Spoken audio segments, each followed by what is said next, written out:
time for us to start working on the 180-degree jump. We're going to do this from a double leg in the beginning. Pretend that there's a line on the ground, or you could even write or draw a line on the ground. That'll help. We want to place our toes on that line, jump up in the air, turn around, and make sure that we land directly on the line facing the opposite direction.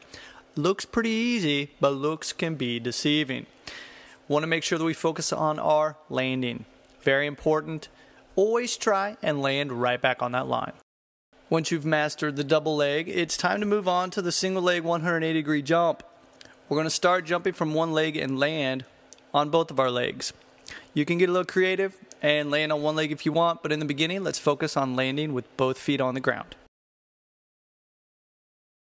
Alright, it's time to look at the front lever. For the front lever series, I'm only going to show you 3 progressions. Make sure that we pull our shoulders down, keep our chest up. We want to keep a nice flat back. The first progression is basically just a regular tuck.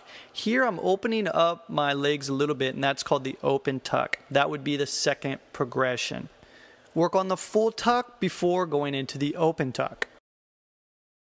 Our third progression is the can opener. This is basically where we're going to extend one leg out while we have the other leg tucked. Hold this for time and make sure to do both sides. Our final hold is the back lever. I'm going to show you quite a few variations of this. We're going to first start off with the German hang. We want to make sure that we have our palms facing us instead of having them facing out like we're performing a pull-up. From there, we're going to put our feet through our hands and lower ourselves. This is the German hang. Next, we want to perform the German hang repeats. This is where we keep our arms straight and we pull our butt back up to the bar, touch our legs to the bar, and then go back down into a German hang. This is going to help us learn what's necessary for pulling and holding the back lever. Our first real progression for the back lever is going to be the tuck back lever. Again, make sure that you keep those arms locked out and pull into the bar. That's very important. Keep your back straight and then lower into a German hang before pulling yourself back up. Our next progression is an open tuck. Similar to the front lever, what we'll do is we'll make sure we have our body straight and we're going to keep our legs bent and extend our body out. Hold for time and then lower into the German hang. Our final progression is the full back lever.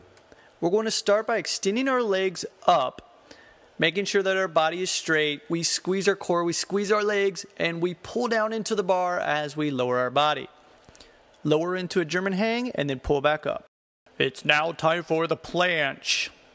Everyone wants to get this movement, and this is how we can do it. We're going to start off with what I call the low frog. We're going to make sure that our elbow pits are turned forward. Our arms are locked out. Place your knees below your elbows, then pull your heels up to your back. Don't round your back. You want to have a really flat back when performing this movement. The low frog is what's going to help us for the next movement, and that is the high frog. This is basically where our elbows are a bit higher. Instead of placing them below our elbows, we're going to have them above our elbows. Same thing, we're going to pull our heels up close to our butt, make sure that we have a flat back. Next, we're going to work on the floating frog. This is basically a planche, but we have our legs straddled. This obviously is one of the more advanced movements. Once you get this, you're on your way to get the full planche. So I hope you've enjoyed this video on the Batman bodyweight workout. Be sure to check out the link below. Head on over to the article. Get to work on this program. If you love Batman as much as Steve and I do, I know that you're going to love this workout. Thanks for watching.